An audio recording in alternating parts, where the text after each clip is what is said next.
Hello, hello, and welcome to week 2 of Dinosaur Month. This week we have a flying pterodactyl on a stick. It's pretty fun. Let's take a look at what's inside the bag. We've got a wooden dowel. We've got a piece of fishing line and one sheet of cardstock with half a pterodactyl printed on it. You might be wondering, how am I going to cut this out when only half is printed? Well, we're going to fold it in half. So let's take our paper, fold it in half with the print side out. This should line up perfectly, and we will have a symmetrical pterodactyl. Fold this nice and good. A little trick, I like to take the handle of my scissors and run it gently along the crease on my paper just to really flatten it out and make a crisp fold there. So that looks pretty good, right in half for my pterodactyl. And now I can start cutting. So you'll see here there are 2 half circles in the middle as well as a line on the head. We want to make sure we cut those 2. So I'm going to go ahead and cut all the way around my pterodactyl, and then I'm also going to cut out the fin for the pterodactyl head.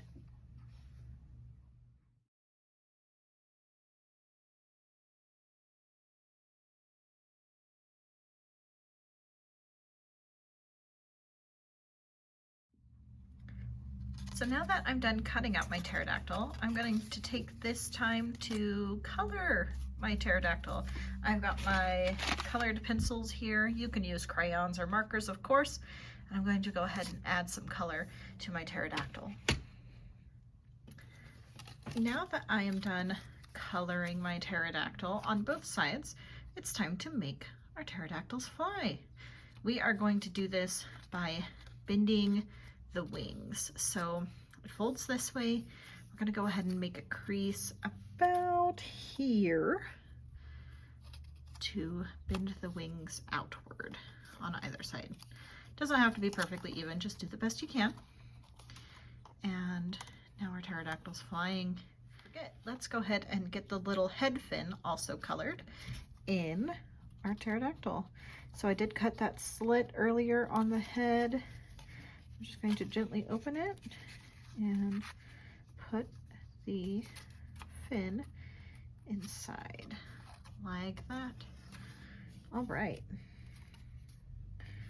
So we're going to take next our fishing line.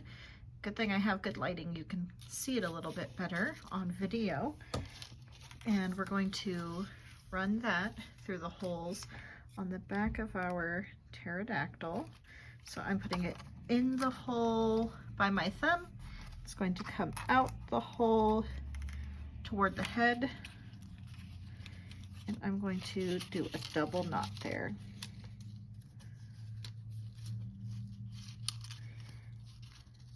It's a little tricky, definitely working our fine motor skills here, getting those knots tied with the fishing line. But if you need to ask a grown-up for help, that's okay. It is a little difficult to do. All right, so now I have my fishing line attached, so I'm going to take the other end of my fishing line and attach it to my dowel. We're just going to tie it on there. Sometimes I find it easier to make a knot first, like this. See if I can get it on video there. And then I can stick my dowel in and tighten it around there. Oops. Let me try that again. There we go. And then I'm going to double knot it to make sure it's nice and secure.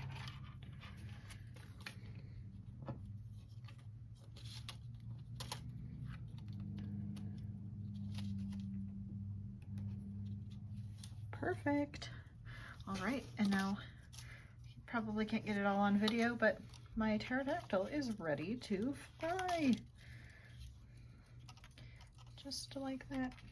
You might have to adjust it looks like my knot isn't tied perfectly centered there. So I'm gonna just fix it so that my pterodactyl hangs evenly. Take a little bit of adjusting there, but you'll get it. And we have flight, and you can fly this around like a little kite and have lots of fun with your flying pterodactyl. Thank you so much for joining us for this week's craft. We have dinosaur themed crafts all throughout the month of April, so stay tuned. Thank you so much. As always, we'd love to see your finished product. Please share a photo with us on our Facebook page so we can see your beautiful artwork. Thank you so much. Bye. I'm going to sneak in a little hack for you. If you're having problems with your fishing line sliding off the end of your dowel, take your scissors, they don't even have to be sharp, and you can see I've already done this, make a little groove in your stick. Don't press too hard, but just rotate your stick around inside your scissors, and you can make a little tiny groove, and then place your fishing line in there, pull it nice and tight, and it will stop it from slipping off the end.